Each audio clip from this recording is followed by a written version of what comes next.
तस्वीर आ गई है उस शख्स की। तस्वीर देखिए जिसमें आप जूम इन करके क्लोजअप देख रहे हैं इन लोगों का जिन्होंने ये गोली चलाई है। सोचिए कि ये दोनों बेखौफ, बिना कानून का डर, आराम से गोली चलाते हुए 11 लोगों को गोली मारी है इन्होंने। 24 राउंड फायरिंग की है। 30 किलोमीटर का रास्ता तय किया है। 4 थाना क्षेत्र से निकले हैं। और यह आज तक पर एक्सक्लूसिव तस्वीर आप दोनों की देख रहे हैं। यही है वो बाइक सवार जिन्होंने गोलियां दागी हैं। अजय आलोक जी अपनी बात पूरी कीजिए। अंजना जी, मैं ये कह रहा हूं, ये 4 थाने के सामने से निकले हैं, थाना क्षेत्र से नहीं निकले हैं, थाने के बिल्कुल सामने से निकले हैं। एक थाना भी, पहला थाना अगर दूसरे थाने को मोबाइल से या वायरलेस से कह देता तो ये पकड़े जाते। अकर्मण्यता ये होती है। ये इसलिए होता है क्योंकि पुलिस का मोराल गिर गया है। पुलिस का काम है लॉ एंड ऑर्डर मेंटेन करना। वो शराबबंदी में घुसी हुई है, वो शराब के धंधेबाजों में घुसी हुई है। ये सब कोई मानेगा बिहार में, शक्ति जी भी मानेंगे। अब शक्ति जी से एक सवाल और पूछ लेता हूं। आपको याद होगा कुछ दिन पहले एक छात्र की पिटाई करते वक्त एक महाशय, हमारे एडीएम साहब, उन्होंने तिरंगे पे लाठी चला दी थी। आज तक ने बहुत बड़ा डिबेट किया था उस पर। के सिंह हुआ कि तुरंत कार्रवाई होगी। वो तो गए 1 महीना, कार्रवाई हो गई। तो इसलिए कार्रवाई कैसी होती है, नहीं होती है, ये सब हम लोग को ही पता है। सवाल यह है कि आपका शासन प्रशासन में इंटरेस्ट कितना है।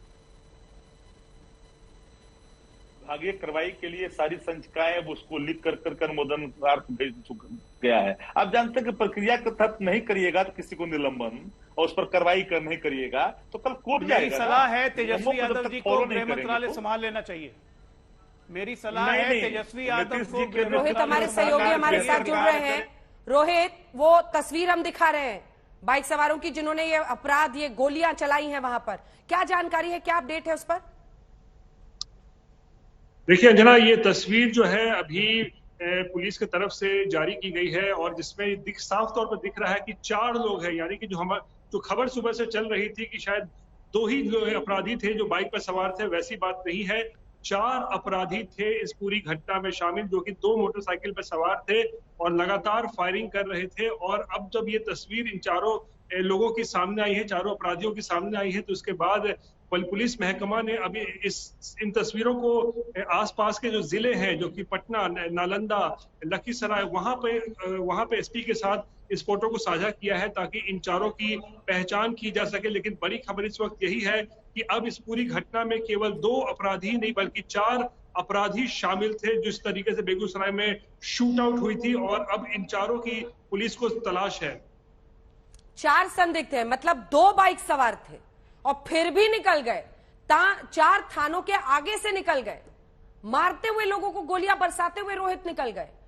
ये अपने आप में और भी परिस्थिति को खराब करता है कानून के नजरिए से अगर हम देखें तो। 2 बाइक सवार, 4 लोग।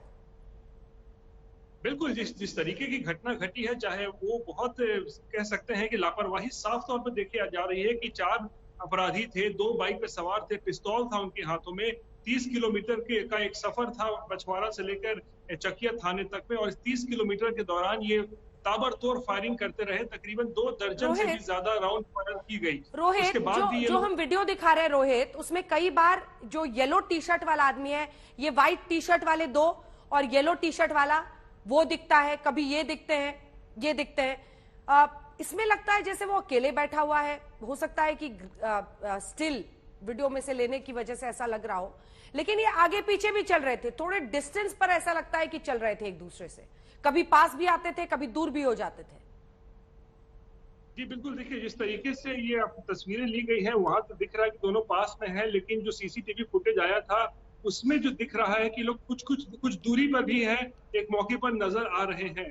तो ये क्या पुलिस को चकमा देने के लिए इस तरीके का कि कोई मतलब इन लोगों की स्ट्रेटेजी थी कि एक आदमी फायर करेगा तो दूसरा पुलिस को चकमा देने के लिए आगे पीछे रहेगा ताकि पुलिस को मिसगाइड किया जा सके, मिसलीड।